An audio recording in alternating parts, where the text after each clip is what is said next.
నమస్తే, welcome to Adam news. ముందుగా headlines చూద్దాం. వర్గీకరణ గురించి ఆర్టీకి కల్పించిన చాలా మంది కూడా అభినందన చేస్తున్నారు. దానికి మీరు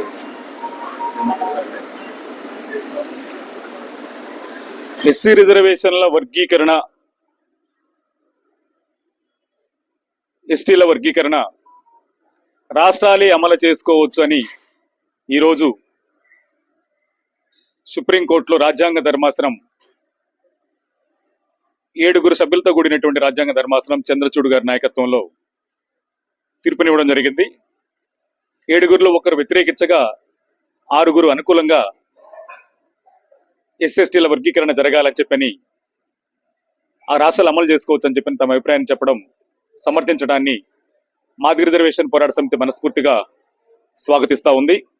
అదే క్రమంలో అధర్మం, అసత్యం, అబద్ధం తాత్కాలికంగా గెలిచిన చివరకు ధర్మం, న్యాయమే గెలుస్తుందనడానికి ఈరోజు సుప్రీంకోర్టు తీర్పు ఉదాహరణ అని చెప్పని మేము తెలియజేస్తా ఉన్నాం. దాంతోపాటు ఈరోజు సుప్రీంకోర్టులో ఈ తీర్పు రావడానికి కారణం, ఈరోజు సుప్రీంకోర్టులో ఈ తీర్పు రావడానికి కారణం మరియు సుప్రీంకోర్టులో న్యాయ పోరాటం దాదాపు 2 దశాబ్దాలుగా చేస్తున్నటువంటి పంజాబ్ ప్రభుత్వానికి ముందుగా ధన్యవాదాలు తెలియజేసుకుంటున్నాం. పంజాబ్ ప్రభుత్వమే ఎస్సీ వర్గీకరణ అంశం పట్ల సుప్రీంకోర్టులో న్యాయ పోరాటం చేసుండకపోతే బహుశా ఈ రోజు ఈ తీర్పు రావడానికి ఎలాంటి అవకాశాలు ఉండేది కాదు. దానికి ఉదాహరణ 94 జూలై 7న ప్రకాశం జిల్లా నాగులపురపాడు మండలం ఈదుముడి గ్రామంలో ఎస్సీ రిజర్వేషన్లను ఏబిసిడీలుగా వర్గీకరించాలని ఉద్యమం మొదలైంది. 94లో మొదలైతే 97కే ఆ రోజు ఉండబడినటువంటి చంద్రబాబు నాయుడు గారి ప్రభుత్వం మీద వర్గీకరణ సాధించుకోవడం జరిగింది. కొన్ని సాంకేతిక కారణాలతో 97 నుంచి 99 వరకు ఆగిన 99 నుంచి 2004 వరకు వర్గీకరణ అమలైన విషయాన్ని గుర్తు చేస్తా ఉన్నాం. 2004లో వర్గీకరణ అమలవుతున్న సందర్భంలో ఆంధ్రప్రదేశ్ పశ్చిమ గోదావరి జిల్లాకు సంబంధించినటువంటి ఈవి చిన్నయ్య అనేటువంటి మా సోదర సామాజిక వర్గానికి చెందినటువంటి ఆయన సుప్రీంకోర్టుని ఆశ్రయించడం, సుప్రీంకోర్టు కూడా ఎస్సీలను ఎస్టీలను వర్గీకరించిన అధికారం రాష్ట్రాలకు లేదు, అది పార్లమెంటులోనే చట్టం చేయాలని చెప్పని తీర్పునివ్వడం కూడా ఆ రోజు జరిగింది. సుప్రీంకోర్టు రద్దయిన తర్వాత నేటి వరకు, అంటే దాదాపు 2004 నవంబర్ 5లో వర్గీకరణ రద్దయితే ఆనాటి నుంచి నేటి వరకు కూడా ఉమ్మడి ఆంధ్రప్రదేశ్ లో ఎంఆర్పిఎస్ ఉద్యమాన్ని నడుపుతూ నాయకత్వం వహిస్తున్నటువంటి నాయకుడు పార్లమెంటులో చట్టం చేయాలి అని చెప్పని పోరాటం చేశారే తప్పనిచ్చి వర్గీకరణకు సుప్రీంకోర్టులో పిటిషన్ వేసిన సందర్భం కూడా లేదు. సరే, ఆ విషయాన్ని ఒక నిమిషం పక్కన పెట్టుకుంటే 20 సంవత్సరాలుగా సుప్రీంకోర్టులో వర్గీకరణ అంశాన్ని బతికించడం కోసం న్యాయ పోరాటం చేసే దగ్గర ముందు వరుసలో పంజాబ్ ఉంది. దాని ఫలితమే ఈ రోజు వర్గీకరణ.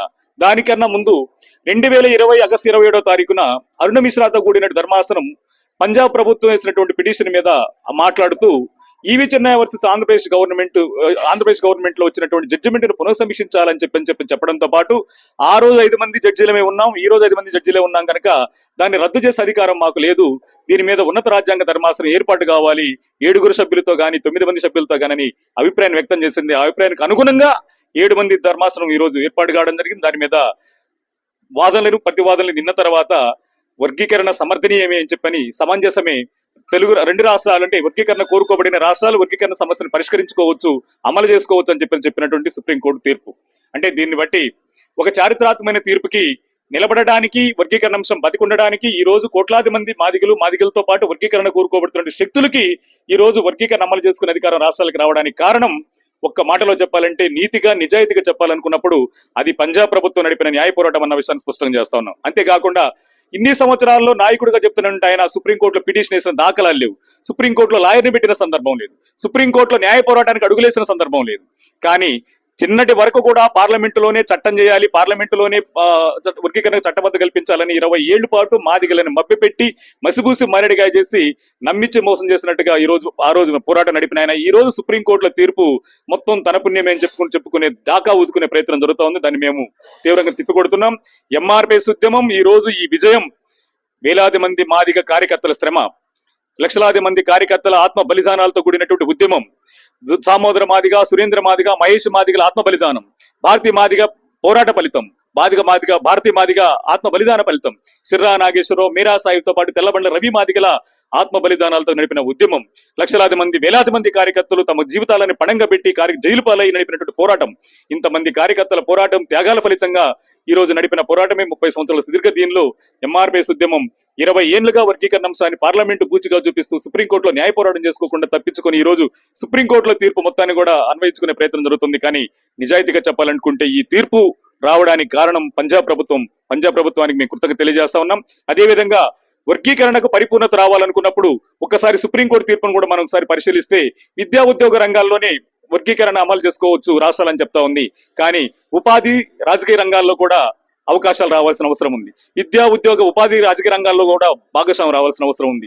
ఉపాధి రంగాల్లోనూ రాజకీయ రంగాలను మా వాటా రాకపోతే బాబాసాహెబ్ అంబేద్కర్ అన్నట్టు రాజ్యాధారానికి దూరమైనటువంటి కులాలు అంతరించిపోయే ప్రమాదం ఉంది అంటాడు. రాజ్యాధికారంలో కూడా మా భాగస్వామ్యం ఉండాలనుకున్నప్పుడు రాజకీయ రంగాల్లో కూడా మా వాటా కావాలి, ఉపాధి రంగాల్లో కూడా మా వాటా కావాలి. దానికి శాశ్వత పరిష్కారం అనుకున్నప్పుడు దానికి నిజమైన పరిపూర్ణత ఎప్పుడు ఏర్పడుతుంది అనుకుంటే ఈ వర్గీకరణ సమస్యను మరలా ఒకసారి ఎవరు కదిలించకుండా దానికి శాశ్వతంగా చట్టబద్ధత కల్పించాల్సిన బాధ్యత కేంద్ర ప్రభుత్వం మీద ఉంది. కేంద్ర ప్రభుత్వం చొరవ తీసుకొని బీజేపీ మేము అధికారంలోకి వస్తే 100 రోజులను వర్గీకరణ చేస్తామని చెప్పిన మాటను మేము గుర్తు చేస్తున్నాం.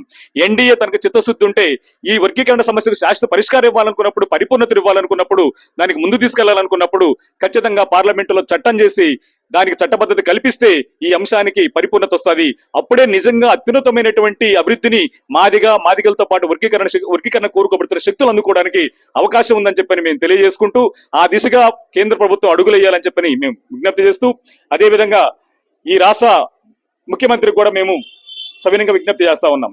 వర్గీకరణ అమలు చేసుకోవచ్చు రాష్ట్రాలనే తీర్పు సుప్రీంకోర్టులో వెలువడుతుండగానే తెలంగాణ రాష్ట్ర ముఖ్యమంత్రి రేవంత్ రెడ్డి గారు వర్గీకరణ అంశాన్ని పరిష్కరించే దగ్గర ముందుంటానని చెప్పడంతో పాటు వర్గీకరణ అమలు చేసే దగ్గర రాష్ట్ర ప్రభుత్వం ముందుంటదని చెప్పడంతో పాటు ఇచ్చినటువంటి నోటిఫికేషన్లు కూడా నిలుపుదల చేసి వర్గీకరణ అమలు చేసే విధంగా నోటిఫికేషన్ మళ్ళీ ముందుకు తీసుకెళ్తామని చెప్తూ వర్గీకరణని దేశంలోనే మొట్టమొదట తెలంగాణ రాష్ట్ర ముఖ్యమంత్రిగా ఆయన సమర్థిస్తూ అమలు చేసే దగ్గర ముందు వరుసలోకి వచ్చినందుకు ప్రత్యేకంగా రేవంత్ రెడ్డి ప్రభుత్వానికి ధన్యవాదాలు తెలియజేసుకుంటున్నాం. అదేవిధంగా వర్గీకరణ అంశానికి మూల సూత్రధారి, వర్గీకరణ అంశంలో పాత్రధారి, వర్గీకరణ అంశానికే మూలాధారమైనటువంటి నారా చంద్రబాబు నాయుడు గారు కూడా ఈ రోజు ఆంధ్ర రాష్ట్ర ముఖ్యమంత్రిగా ఉండడం ఆంధ్రప్రదేశ్ మాదిగలు చేసుకున్న అదృష్టంగా మేము భావిస్తా ఉన్నాం. వర్గీకరణ సమస్య 94లో మొదలైనప్పుడు చంద్రబాబు నాయుడు గారు ముఖ్యమంత్రిగా ఉన్నారు. అదేవిధంగా 97లో వర్గీకరణ పరిష్కరించినప్పుడు చంద్రబాబు నాయుడు గారు ముఖ్యమంత్రిగా ఉన్నాడు. 99 నుంచి 2004 వరకు వర్గీకరణ అమలు కావడానికి కారణభూతుడైనటువంటి చంద్రబాబు నాయుడు గారు అదేవిధంగా ఈ రోజు మళ్ళీ వర్గీకరణ సమస్య పరిష్కార దిశగా సుప్రీంకోర్టు అమలు చేసుకోమని రాష్ట్రాలకు అధికారం ఇస్తున్నప్పుడు కూడా ముఖ్యమంత్రిగా చంద్రబాబు నాయుడు గారు ఉండడం అదృష్టంగా భావిస్తా ఉన్నాం. అదేవిధంగా ఆయన ఎన్నికల సందర్భంలోనూ ఎన్నికల హామీల్లోనూ అనేక సందర్భాల్లో స్పష్టంగా వర్గీకరణ కట్టుబడి ఉన్నామని, అవసరం అనుకుంటే జిల్లాల వారికి కూడా వర్గీకరణ చేయడానికి ముందు వరుసలో ఉంటామని చెప్పినటువంటి చంద్రబాబు నాయుడు గారు ఈ రోజు ముఖ్యమంత్రిగా ఆంధ్ర రాష్ట్రంలో ఉండటం, ఆంధ్ర రాష్ట్రాన్ని మళ్ళీ పునర్వ్యవస్థీకరణలో ఆయన ముందుకు తీసుకెళ్తున్న దానిలో భాగంగా ఎంఆర్పీఎస్ ఉద్యమం నడుపుతున్నటువంటి పోరాటం భాగమైనటువంటి ఎస్సీ వర్గీకరణ అమలు చేయడంలో కూడా రాష్ట్రాలకు అధికారం ఉంది కనుక మన ముఖ్యమంత్రి వర్యులు నారా చంద్రబాబు నాయుడు గారు కూడా చొరవ చూపి వర్గీకరణని రేవంత్ రెడ్డి గారు ఏ విధమే తక్షణమే అమలు చేస్తానని చెప్పి మాట్లాడారు. అదేవిధంగా నారా చంద్రబాబు నాయుడు గారు కూడా ఆంధ్రప్రదేశ్ ముఖ్యమంత్రి గారు కూడా వర్గీకరణ అమలు చేయడానికి చొరవ చూపాలని, ముందుకు రావాలని చెప్పి మనస్ఫూర్తిగా కోరుకుంటూ వర్గీకరణ అంశానికి అండగా నిలబడి దగ్గర ప్రయత్నం చేసినట్టు అనేక మందికి ధన్యవాదాలు తెలియజేసుకుంటున్నాం. అదేవిధంగా ఎంఆర్పీఎస్ ఉద్యమం ఈ రోజు నడిపిన పోరాట ఫలితమే వర్గీకరణ. అంతేకాకుండా మోడీను, అమిత్ షాను ఇంకొకళ్ళు కాదన్న విషయాన్ని గుర్తు చేస్తా ఉన్నాం. ఎందుకంటే వర్గీకరణ సమస్యను ఈ రోజు పరిష్కరించింది న్యాయ వ్యవస్థ, పరిష్కారానికి దారి చూపింది న్యాయ వ్యవస్థ. భారత రాజ్యాంగం పట్ల ఉండబడినట్టు రాజ్యాంగ వ్యవస్థ పట్ల నమ్మకం ఉండబడినటువంటి న్యాయ వ్యవస్థ వర్గీకరణ సమస్యకు పరిష్కారం చూపింది, రాజకీయ వ్యవస్థ కాదు. రాజకీయ వ్యవస్థ కాదనడానికి ఒకసారి చంద్రచూడ్ గారి మాటలను గమనిస్తే ఎస్సీ వర్గీకరణను అమలు చేసుకునే దగ్గర రాజకీయ రంగు పొలమొద్దు అని చెప్పని ఆయన స్పష్టంగా చెప్పడం జరిగింది. ఆ రాజకీయ రంగు పులిమే ప్రయత్నం చేయొద్దు.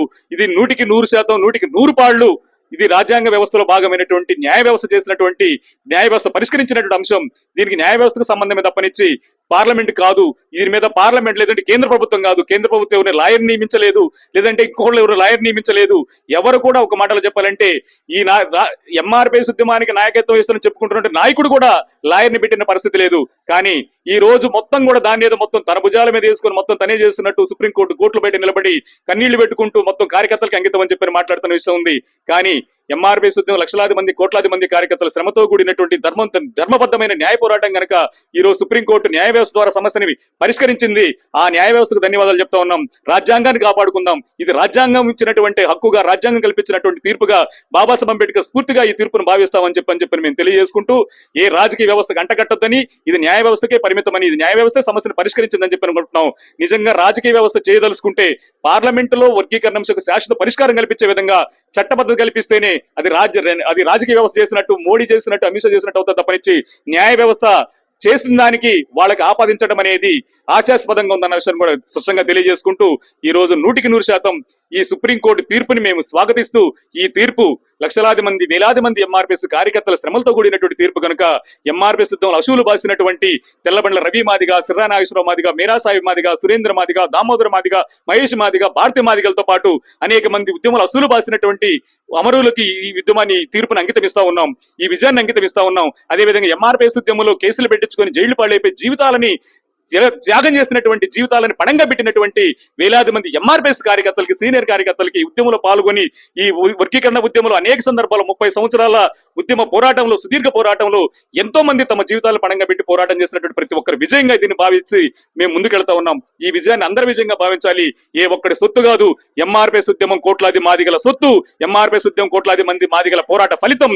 ఎంఆర్పిఎస్ ఉద్యమం కోట్లాది మంది మాదిగల ఆకాంక్షించినటువంటి ఉద్యమం కనుక ఇది కోట్లాది మంది మాదిగలకు, ఎంఆర్పిఎస్ నాయకుల, కార్యకర్తల శ్రమలకు ఆధారమైనటువంటి ఉద్యమం బాగా తీర్పుగా భావిస్తూ, జోహార్ మాదిగమర వీరులకు, జోహార్ మాదిగమర వీరులకు, జోహార్ మాదిగమర వీరులకు, జోహార్ మాదిగమర వీరులకు, జోహార్ 30 సంవత్సరాల ఎంఆర్పిఎస్ ఉద్యమంలో అసూలు బాసిన మాదిగమర వీరులకు, జోహార్ 30 సంవత్సరాల ఎంఆర్పిఎస్ ఉద్యమంలో అసూలు బాసిన మాదిగమర వీరులకు, జోహార్ మాదిగమర వీరులకు, జోహార్ మాదిగమర వీరులకు.